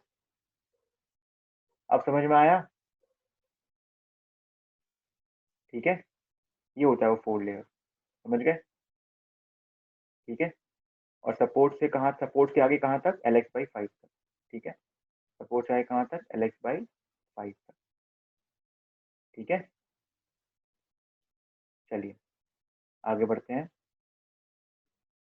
अब समझेंगे α(x) α(y) की वैल्यू कैसे आती है। ठीक है, अब देखिए α(x) और α(y), फटाफट पेज नंबर 91 निकालो। सबको पेज नंबर 91 निकालना ही पड़ेगा वरना समझ में नहीं आएगा। जल्दी निकालो पेज पेज नंबर 91। ठीक है, निकाल लिया ना पेज नंबर 91 सबने? 4-5 बच्चे हाँ बोल दो ग्रुप पे तो समझ में आ जाएगा मेरे को। चैट पे 4-5 बंदे बोल दो हाँ निकाल लिया तो समझ में आ जाएगा मेरे को। ठीक है, निकाल लिया ना, ठीक है। ठीक है, तो इसमें आपको दिख रहा है कि दो चीजें हैं। आपको दिख रहा है ये अल्फा एक्स और अल्फा वाई की वैल्यू गिवन है ना। शॉर्ट स्पैन कोएफिशिएंट उसको बोलते हैं अल्फा एक्स, ठीक है। तो शॉर्ट स्पैन कोएफिशिएंट उसको बोलते हैं अल्फा एक्स, और लॉन्ग स्पैन कोएफिशिएंट को बोलते हैं अल्फा वाई। ठीक है, ठीक है। ये दो चीजों पर डिपेंड करता है। एक तो आपको दिख रहा होगा कि स्पैन का रेशियो गिवन है 1.1, 1.0, 1.1, 1.2, 1.3, है कि नहीं, है ना। ठीक है, और कहाँ से ले कहाँ तक जा रहा है, 1 से लेकर 2 तक जा रहा है। ठीक है, 1.1, 1.2, 1.3, 1.4, 1.5। एक मिनट, हाँ मैं काम करता हूँ, इसमें निकाल ही लेता हूँ वरना आपको समझ में नहीं आएगा। निकालू, ठीक है। आया, चलो ठीक है, यही से समझाता हूँ, ठीक है। ठीक है, तो एक मिनट, हाँ।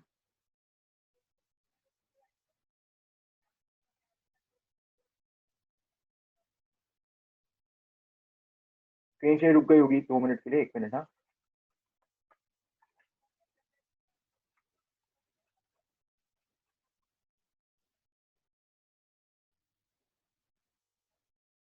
देखिए इसकी बात कर रहा हूँ मैं, सबका यही निकला हुआ है ना। ठीक है, सबसे पहली बात तो देखिए यहाँ पर, ये देखिए L Y by L X की वैल्यू गिवन है, ठीक है। 1.1, 1.2, 1.3, 1.4, कहाँ से लेकर वहां तक 2 तक, ठीक है। और ये गिवन है अल्फा एक्स, ठीक है। ये गिवन है अल्फा एक्स की वैल्यू, ये गिवन है अल्फा वाई की वैल्यू, ठीक है। देखेंगे जब वन होता है, जब L Y by L X आपका वन होता है, तो देखिए अल्फा एक्स की वैल्यू कितनी है, समझ लीजिए यहाँ पर 0.032, अल्फा वाई भी वही है, ठीक है। तो देखिए अल्फा वाई जो होता है वो कांस्टेंट है, देख रहे हो ना। अल्फा वाई कांस्टेंट, जैसे अगर आपका एक केस है, जैसे वन, केस नंबर 1 है, ठीक है। केस नंबर में अल्फा वाई का वैल्यू तो सेम है, 0.032। अल्फा एक्स की जो वैल्यू है वो चेंज हो रही है, ठीक है, वो चेंज हो रही है आपकी। ठीक है, ठीक है। अल्फा एक्स की वैल्यू चेंज हो रही है किसके साथ साथ, L Y by L X में। सबसे पहले आपको ये पहचानना है कि कौन सा केस है इसमें से, ठीक है। इसमें टोटल 9 केस है, टोटल 9 केसेस है, आपको दिख रहा है टोटल 9 केसेस है। सबसे पहले आपको ये समझना है कि 9 में से कौन सा केस है मेरा, ठीक है। उसके बाद आपको देखना है कि L Y by L X की वैल्यू क्या है, ठीक है। फिर उसके हिसाब से आपको अल्फा एक्स और अल्फा वाई की वैल्यू रिपोर्ट करनी है। समझ गए, समझ गए ना। चलिए, तो मैं अब पीपीटी में वापस जा रहा हूँ, ठीक है। तो वो जो 9 केसेस है वही आपको समझाना है मेरे को, ठीक है, कि उन 9 केसेस में से कौन सा केस क्या है, ठीक है। आपको वैसे तो आपको क्वेश्चन में गिवन रहेगा, बट आपको देख कर ही पहचान में आना चाहिए, ठीक है। सबसे पहला केस है इंटीरियर पैनल, दिख रहा है आपको, फर्स्ट में लिखा हुआ है इंटीरियर पैनल, ठीक है। देखिए आईएस कोड और पीपीटी दोनों नहीं खोल पाऊंगा मैं एक साथ, ठीक है। तो प्लीज आप लोग ट्राई कीजिए आईएस कोड खोलने का, या तो पीडीएफ खोल के रखिए, या तो आपके पास अगर हार्ड कॉपी है, हार्ड कॉपी खोल के रखिए, ठीक है। तो देखिए फर्स्ट है इंटीरियर पैनल, जिसमें आपका चारों ओर से जो स्लैब है वो कंटिन्यूअस है, चारों ओर से एच कंटिन्यूअस है, आपको दिख रहा है। ये नंबर मैंने नंबर ही वैसे कर रखे, ठीक है। तो ये वन वाला स्लैब जो है, इसमें देखिए यहाँ भी कंटिन्यूअस है, यहाँ भी कंटिन्यूअस है, यहाँ भी कंटिन्यूअस है, यहाँ भी कंटिन्यूअस है, ठीक है। इंटीरियर पैनल है, ठीक है। ये भी एच कंटिन्यूअस है उसका, ये भी एच कंटिन्यूअस है, ये भी एच कंटिन्यूअस है, ये भी एच कंटिन्यूअस है, ठीक है, ठीक है। वैसे इस डायग्राम में आप देखिए जो ये डीसी लिखा हुआ है डिसकंटिन्यूअस, ये मैंने रेड से मार्क कर रखा है वैसे, ठीक है, रेड पेन से मैंने मार्क कर रखा है, ठीक है। रेड कलर मतलब डिसकंटिन्यूअस एच, ठीक है। तो उससे भी पहचान सकते हो इसको, ठीक है, समझ गए। तो पहला वाला केस एक ऐसा स्लैब है जिसके सबके सब एच कंटिन्यूअस है, ठीक है। तो उसके हिसाब से देखिए, जो भी एल, तो पहला वाला केस पहचान लिया, उसके बाद आपको जो क्वेश्चन में L Y by L X की वैल्यू गिवन रहेगी, उसके हिसाब से आपको उसी के रो में अल्फा एक्स और अल्फा वाई की वैल्यू लेनी है, ठीक है, समझ गए। सबसे पहला है negative moment at continuous edge, मैंने बताया था एज पे आपका नेगेटिव मोमेंट होता है। तो negative moment at continuous edge में आपको 0.0, अगर आपको बोला है कि आप इसका नेगेटिव मोमेंट निकालिए, एम एक्स नेगेटिव निकालिए, ठीक है, किसका, फर्स्ट का। कैसे निकालेंगे, अल्फा एक्स क्या है, समझ लीजिए L Y by L X की वैल्यू आपकी आपकी है 1.1, समझ लीजिए, ठीक है। तो अल्फा एक्स की वैल्यू जल्दी बताओ क्या है, जल्दी बताओ। केस नंबर 1 के लिए एम एक्स नेगेटिव के लिए कंटिन्यूस एच पे जो हमें नेगेटिव मोमेंट निकालना है, उसके लिए अल्फा एक्स की वैल्यू क्या है, अल्फा वाई की वैल्यू क्या है, और L Y by L X equal to 1.1।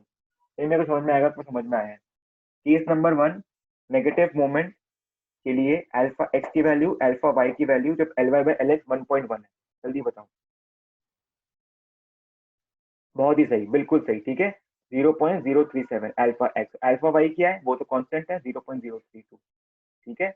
इसी को आपको डब्ल्यू इसी को आपको डब्ल्यू इंटू एल एक्स स्क्वायर से मल्टीप्लाई करना है, तो आपका bending moment in x direction negative वाला and bending moment in y direction positive वाला आ जाएगा, ठीक है। समझ गए, तो ऐसे ही करना है आपको, ठीक है। सबसे पहले आपको ये समझना है कि इन 9 केसेस में से कौन सा केस है वो, ठीक है। उसके बाद आपको L Y by L X की वैल्यू निकालनी है जो क्वेश्चन में गिवन है, ठीक है। उसके बाद आपको ये देखना है कि नेगेटिव मोमेंट निकालना है कि पॉजिटिव मोमेंट निकालना है, ठीक है। मैंने बताया था नेगेटिव मोमेंट कहाँ पर होता है, एज पे। अगर बोला है कि आपको एज पे या सपोर्ट मोमेंट निकालना है तो कौन सा मोमेंट होगा वो, नेगेटिव मोमेंट, ठीक है। और अगर बोला है कि मिड स्पैन पे निकालना है, मिडिल पे निकालना है, तो मिडिल में जो बेंड करता है वो सैगिंग होता है, तो कौन सा मोमेंट होगा, पॉजिटिव मोमेंट, ठीक है। समझ गए, ठीक है। चलिए मैं एक और क्वेश्चन पूछता हूँ, फिर है second case, one short edge continuous, ठीक है। मतलब शॉर्ट एज मतलब एल एक्स, ठीक है। मतलब बोल रहा है कि एल एक्स तो कंटिन्यूअस है, ठीक है, पर एल वाई जो है, ठीक है,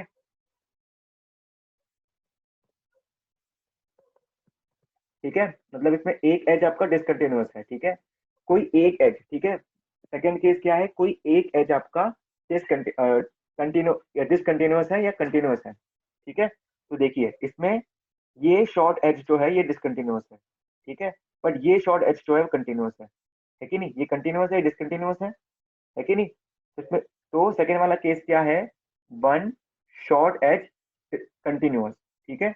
अगर एक शॉर्ट एज कंटिन्यूअस है तो ऑब्वियसली बात है दूसरा शॉर्ट एज डिसकंटिन्यूअस हो जाएगा, ठीक है। तो या तो आप केस बोल दीजिए इसको वन शॉर्ट एज डिसकंटिन्यूअस या वन एज कंटिन्यूअस, ठीक, कोई भी बोल दीजिए, सेम केस है, ठीक है। तो सेकेंड केस क्या हुआ, वो वाला स्लैब जिसमें एक एक शॉर्ट एज क्या होता है, एल एक्स, ठीक है। एक शॉर्ट एज आपका डिसकंटिन्यूअस है और एक शॉर्ट एज आपका कंटिन्यूअस है। समझ सेकेंड वाला केस मैंने बना रखा है, तो ये भी सेकेंड वाला केस है, ये भी सेकेंड वाला केस है कि नहीं। यहाँ पर भी देखिए सिर्फ एक शॉर्ट एज डिसकंटिन्यूअस है, एक शॉर्ट एज डिसकंटिन्यूअस है, ठीक है। सेकेंड वाला केस समझ गए, ठीक है। तो चलिए बताइए, अगर सेकेंड केस है, ठीक है, और L Y by L X की वैल्यू आपकी 1.75 है, ठीक है, ठीक है। तो अल्फा एक्स की वैल्यू क्या है, पॉजिटिव मोमेंट के लिए, पॉजिटिव, ठीक है, पॉजिटिव मोमेंट के लिए, पॉजिटिव मोमेंट के लिए अल्फा एक्स की वैल्यू क्या है, जल्दी बताओ। सेकेंड केस है L Y by L X की वैल्यू 1.75 है, ठीक है। आपको पॉजिटिव मोमेंट के लिए अल्फा एक्स की वैल्यू बतानी है, अल्फा एक्स की, अल्फा वाई की दिखी रही है हमें सबके लिए कांस्टेंट है, अल्फा एक्स की बताइए, 0.048, बिल्कुल सही, ठीक है। समझ गए आप लोग, ठीक है। ऐसे ही आपको केसेस पहचानने हैं, ठीक है। चलिए अब थर्ड केस देखते हैं। सेकेंड केस था one short edge continuous, third case है वन लॉन्ग एज डिसकंटिन्यूअस, ठीक है। मतलब एक लॉन्ग एज आपका डिसकंटिन्यूअस है, ठीक है। तो देखिए यहाँ पर थर्ड वाला केस देखिए, थर्ड वाला देखिए, थर्ड वाला केस, ये छोटा है ना ये वाला एज, दोनों एज कंटिन्यूअस है बट एक शॉर्ट एज आपका डिसकंटिन्यूअस हो गया, ठीक है। एक शॉर्टेज आपका डिसकंटिन्यूस हो गया, क्यों हो गया, देखिए कहीं पे आपका स्लैब है और यहाँ पे आपका स्टेयर केस आ गया, तो अगर स्टेयर केस है तो ऑब्वियसली वहाँ पे स्लैब होगा नहीं, सीढ़े होंगे वहाँ पे, स्लैब तो होगा नहीं, ठीक है। तो यहाँ पर थर्ड वाला स्लैब देखिए, इसमें एक लॉन्ग एज आपका डिसकंटिन्यूस हो गया, ठीक है। चलिए बताइए, थर्ड केस है L Y by L X की वैल्यू है 1.4, ठीक है, अल्फा एक्स पॉजिटिव, बताइए कितना है, पॉजिटिव मतलब पॉजिटिव मोमेंट के लिए, ठीक है। Case three, L Y by L x 1.4, alpha x positive, फटाफट।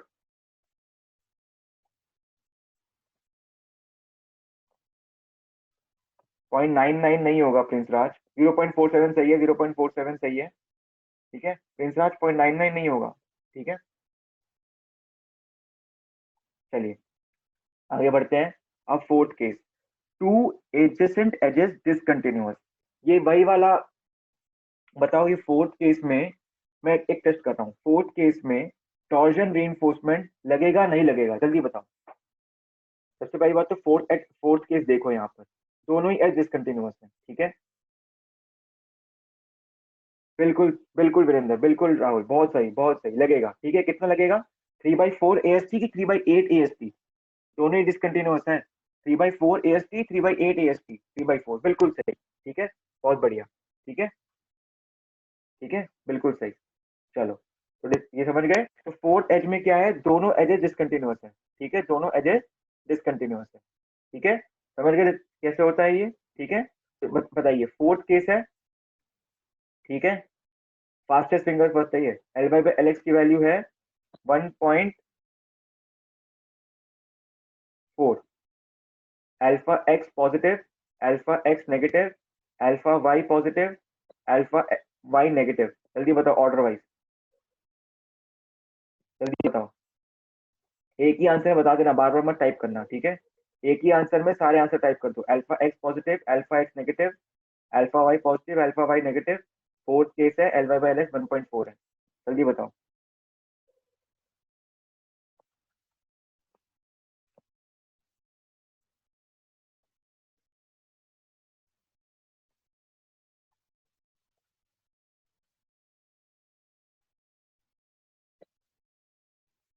ये आंसर की आ रहा है यहाँ पे, देखते हैं कौन जीता है इसको।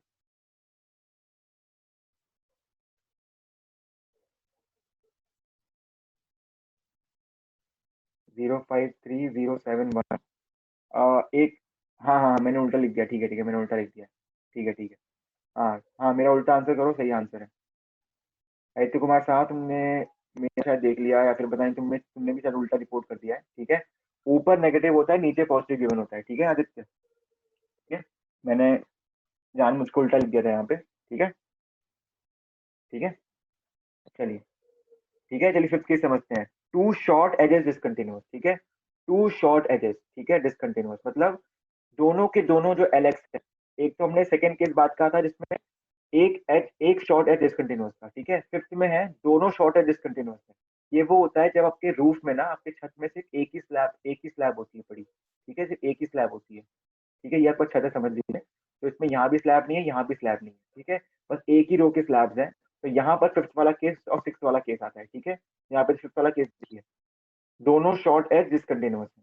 ठीक है ठीक है, ये डायग्राम में समझने के लिए आपको वैसे क्वेश्चन में गिवन रहता है। ठीक है, कि कैसा सपोर्ट कंडीशंस है, क्या क्या L Y by L X की वैल्यू है। ठीक है, वैसे कभी कभी निकालनी पड़ती है L Y by L X. ठीक है ठीक है, और L Y by L X, ये आपको ये ध्यान रखना है कि ये इफेक्टिव लेंथ का रेशियो है। ठीक है, L Y by L X effective length की रेशियो है। ठीक है ठीक है, चलिए। तो फिफ्थ वाला केस है, दो शॉर्ट है डिसकंटिन्यूअस। ठीक है, दोनों शॉर्ट है डिसकंटिन्यूअस है आपके। ठीक है ठीक है, तो ये वाला केस है। तो बताइए fifth case.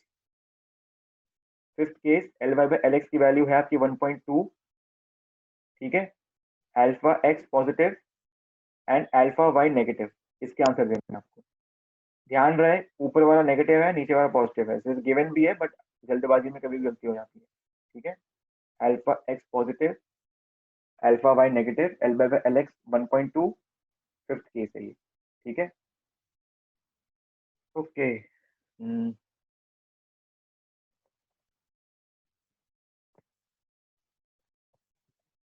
Alpha Y negative तो है ही नहीं फिफ्थ वाले केस में, इसलिए टेस्ट करने के लिए मैंने बताया था। फिफ्थ वाले केस में अल्फा वाई नेगेटिव है ही नहीं कुछ। ठीक है ठीक है, प्रिंस और आदित्य 0.04 तो अपना सही बोला है, बट देखिए अल्फा वाई की वैल्यू है ही नहीं उसमें। ठीक है, समझ गए ना, वाई डायरेक्शन में नेगेटिव मूवमेंट बनता ही नहीं है इसमें। ठीक है, चलिए आगे बढ़ते हैं। अब है सिक्स केस। पहले था टू शॉर्ट एजेस डिसकंटिन्यूअस, अब सिक्स केस है टू लॉन्ग एजेस डिसकंटिन्यूअस। ठीक है, सिक्स में आपको ऐसे दिख दिख के पता नहीं लग रहा होगा, बट ये शॉर्ट है। ठीक है, ये शॉर्ट स्पैन है, ये एल एक्स है। ठीक है, और ये आपका एल वाई है, ये आपका लॉन्ग स्पैन है। तो इसमें लॉन्ग स्पैन आपका डिसकंटिन्यूअस है। ठीक है, लॉन्ग स्पैन आपका डिसकंटिन्यूअस है। फिफ्थ का ठीक उल्टा। ठीक है, टू लॉन्ग एजेस डिसकंटिन्यूअस। ठीक है, इसमें देखोगे आप नेगेटिव मूवमेंट आपका है ही नहीं एक्स डायरेक्शन में, देख रहे हो ना, एक्स डायरेक्शन में नेगेटिव मूवमेंट आपका है ही नहीं। ठीक है, अल्फा एक्स की वैल्यू है ही नहीं इसमें। ठीक है, अल्फा एक्स की वैल्यू पॉजिटिव वाली है ही, नेगेटिव वाली सॉरी, अल्फा एक्स की नेगेटिव वाली वैल्यूज है ही नहीं इसमें। ठीक है, अल्फा एक्स नेगेटिव है ही नहीं। ठीक है ही नहीं, अल्फा एक्स पॉजिटिव ही है। अल्फा एक्स पॉजिटिव बताओ एल बाई एल एक्स 1.4 के लिए, बताओ। सिक्स केस है, एल बाई एल एक्स 1.4 है, अल्फा एक्स की वैल्यू बताओ। अल्फा एक्स पॉजिटिव 0.063 है कि नहीं, 0.063।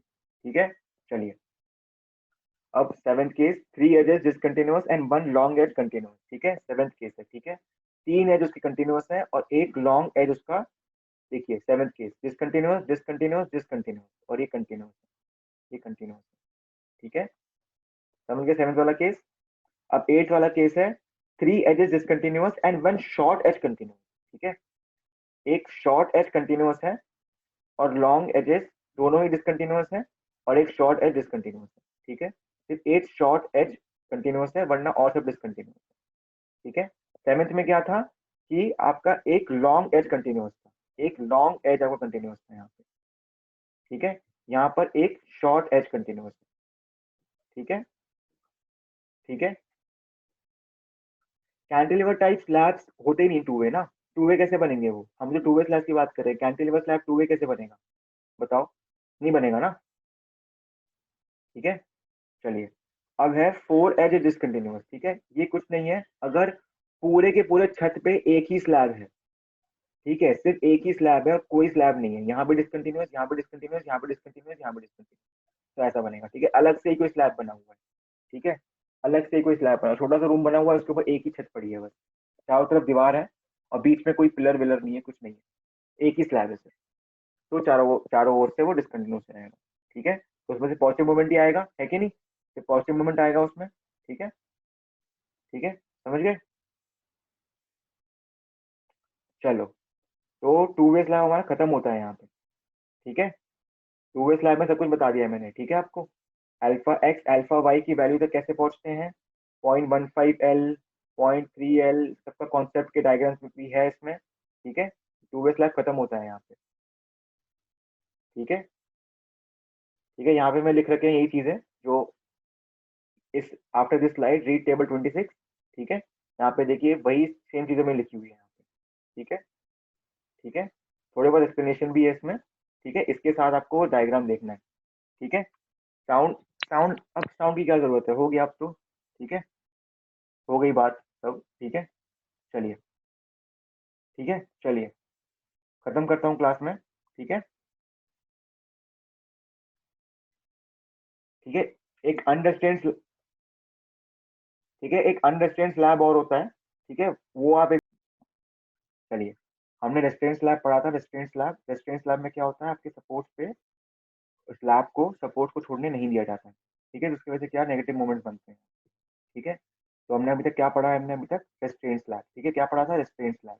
रेस्ट्रेंट स्लैब के ऑपोजिट होता है अनरेस्ट्रेंट स्लैब, इसमें आपका सपोर्ट्स पे बीम और स्लैब मोनोलिथिक नहीं होता है। ठीक है, तो जैसे आपका ये है, तो हमने इस स्लैब के बारे में बात की थी, जहाँ पर आपका सपोर्ट्स पे वो रेस्ट्रेंड है, उठने से, उठने नहीं दिया जा रहा है। ठीक है, पर अगर वो सपोर्ट्स पे उठना दिया गया उसको, ठीक है, अगर स्लैब ऐसे बेंड हुआ, ऐसे, ठीक है, ऐसे बेंड हुआ, इसको बोलते हैं अनरेस्ट्रेंड। क्या बोलते हैं इसको, अनरेस्ट्रेंड। तो ये कुछ नहीं है, सिम्पली सपोर्टर की तरह ही इसको डिजाइन करते हैं।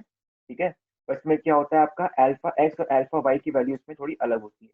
ठीक है, तो वही हम लोग अभी देखेंगे। ठीक है, आपको वैसे तो मैंने टू वे स्लैब को समझा दिया है, alpha X alpha Y values के 9 केसेस समझा दिए हैं। ठीक है, कैसे अल्फा एक्स और अल्फा वाई वैल्यू केसेस पे डिपेंड करता है, और किस पे डिपेंड करता है, L Y by L X पे डिपेंड करता है। ठीक है, तो चलिए अब अनरिस्ट्रेंड स्लैब एक बार देख लेते हैं। ठीक है, simply supported slab मतलब unrestrained slab. ठीक है, when simply supported slab do not have adequate provision to resist torsion at corner and to prevent the corners from lifting, the maximum moment per unit width are given by the following equation. Equation same है, equation अभी भी same है।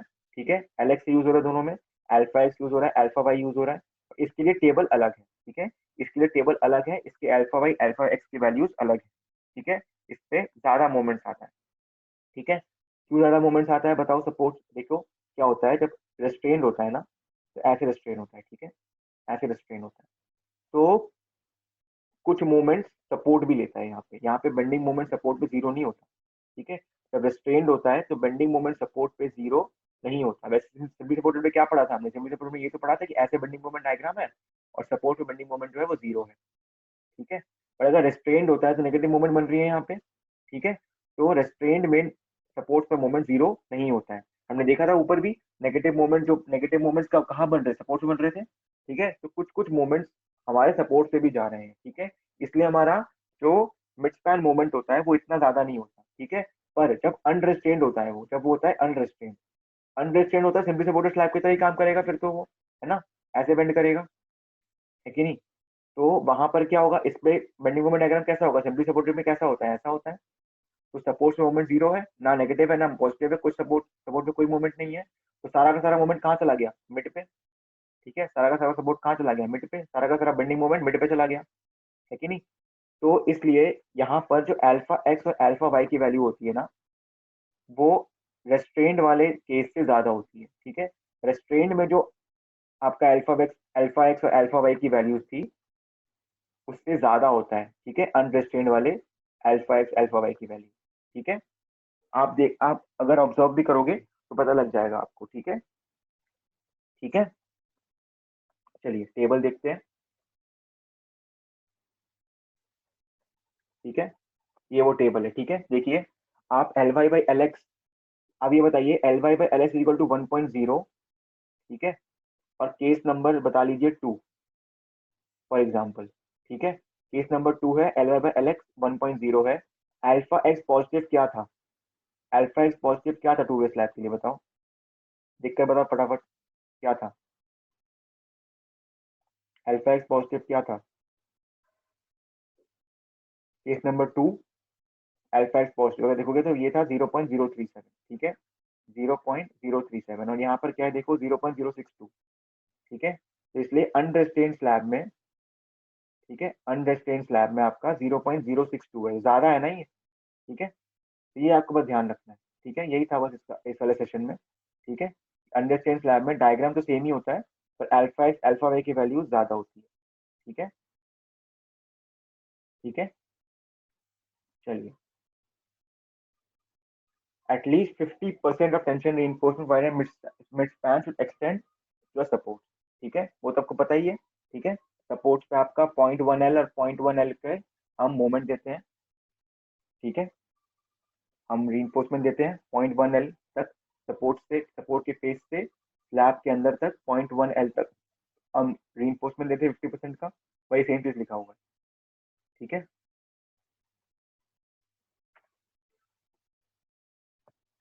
रुकिए। ठीक है, ये बोल रहा है कि at least 50% of the tension reinforcement wire mid span should extend to the support. ठीक है, मतलब आपका ये अगर स्लैब है, ये आपका बीम है और ये आपका स्लैब है अंडरस्टैंड वाला, तो 50% आपका reinforcement तो सपोर्ट के अंदर तो जाना चाहिए। ठीक है, पर जो 50% रुक जा रहा है ना, वो आपका 0.1 L पे रुकना चाहिए। ठीक है, 0.1 L से पहले ना रुके वो। ठीक है, समझ गए, ये वाला 2.2 समझे कि नहीं समझे।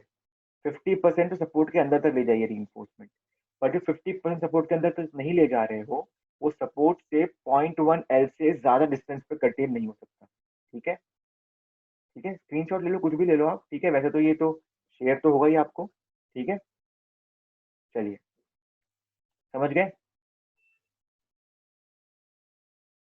ठीक है, for two way slab, two देखिए वन वे स्लैब में हम लोग क्या यूज करते हैं, 20 यूज करते हैं सिंपली सपोर्टेड के लिए, L/T की वैल्यू बाय डिफॉल्ट वाली, L/T की वैल्यू बाय डिफॉल्ट क्या यूज करते हैं simply supported one way slab के लिए 20, and simply supported cantilever one way slab के लिए क्या यूज करते रहे 7। ठीक है, पर ये आपको टू वे स्लैब के लिए यूज नहीं करना। ठीक है, टू वे स्लैब के लिए यूज नहीं होगा ये, सिर्फ वन वे स्लैब के लिए 20 और 7 यूज करते थे। ठीक है, टू वे स्लैब के लिए अगर simply supported to way slab है तो L/D वैल्यू होगी 35।